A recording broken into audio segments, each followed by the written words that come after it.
Hello, and welcome to another Origins of Expressions. Today, we'll be going over the phrases as snug as a bug in a rug, cold hands, warm heart, under the weather. What do they all have in common? They're all phrases and idioms around staying in. So let's go ahead and get right on in.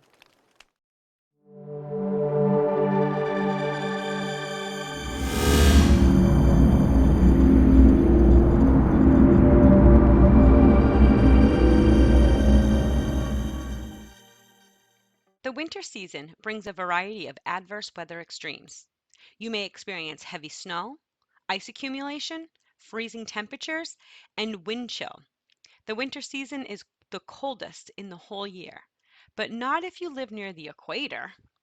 Everyone else feels some magic in the air because of frost, crystal nights, snow, and just the amazing atmosphere. With winter usually lasting about 3 to 5 months a year, there is plenty of time to hang out inside where it's warm. And of course, if we do something long enough, it is no surprise that we have idioms and phrases around staying in. Let's go ahead and head into our first phrase. As snug as a bug in a rug. As snug as a bug in a rug means to be very comfortable and cozy. Ah, look at her all cuddled up, as snug as a bug in a rug. This phrase has been around for a while. The original writing of it was in 1769 in David Garrick's celebration of Shakespeare. It read, "If she has the mapoose, I'll have her, as snug as a bug in a rug." As snug as a bug in a rug started out with a much different meaning than it has today. The word snug was a nautical term. It was first used as an adjective in the 16th century to describe a trim, neat, compact design of a ship.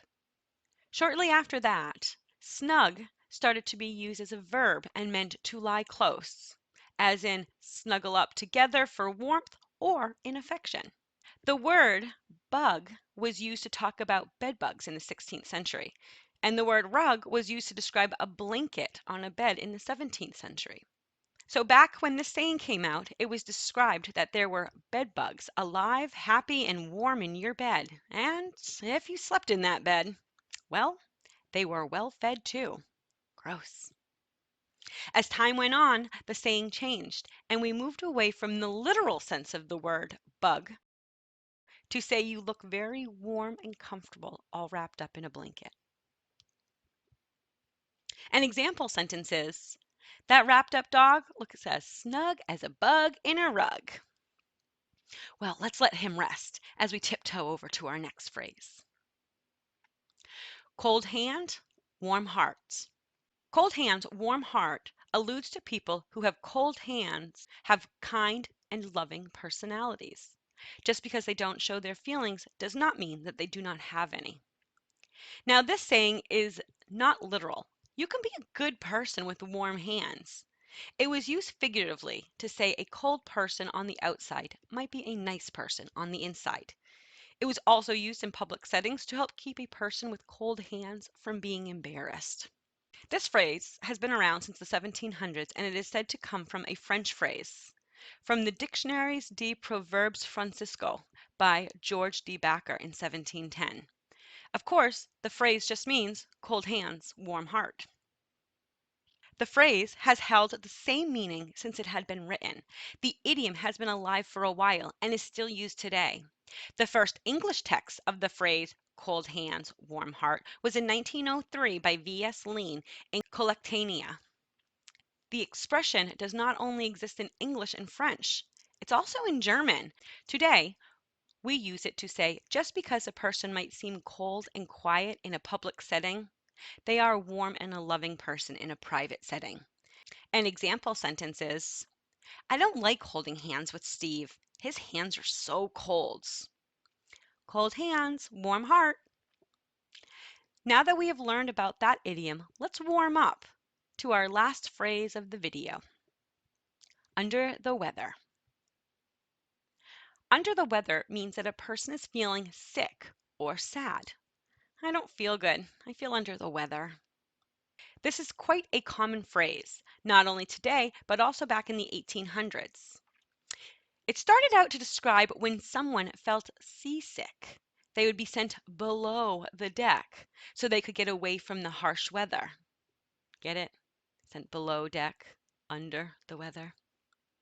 The earliest written history was in a newspaper, Jefferson Daily Evening News, in 1835, and it read, "Jessica is somewhat under the weather today, figuratively and literally," said the gentleman amusedly, giving a glance to the lady over in the corner.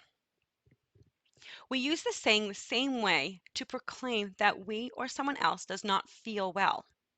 An example sentence is, "A few days after Laura returned from her vacation in Florida, she started feeling under the weather." Oh, fun fact. Did you know that in ancient Rome, they changed an increment of an hour based on the season? Today, an hour is 60 minutes, no matter what. But back in ancient Rome, they made an hour in the winter 45 minutes and an hour in the summer 75 minutes. Back then, people who tracked time divided daylight and darkness into 12 increments each, a system they adopted from the Egyptians, according to Smithsonian. That meant things changed time-wise, when there was less or more daylight. This is due to when the sun set, making it 75 minutes in the summer and only 45 minutes in the winter. Well, those are the 3 phrases around staying in that I have for you today. I hope you enjoyed them and will consider using your cold hands to hit that subscribe button and show me that you really have a warm heart. I also hope that you find an opportunity to use these phrases when you talk to your friends and family. Oh yeah, quick question before you go. Do you know any idioms around staying in? Or maybe you know an idiom on a completely different subject. I would love to see them. Please leave them in the comments below. I just might use one of them in an upcoming video. And you know, if I do, you're sure going to get a shout out. Thanks again for taking the time to watch and subscribe. I appreciate it. Until next time, bye.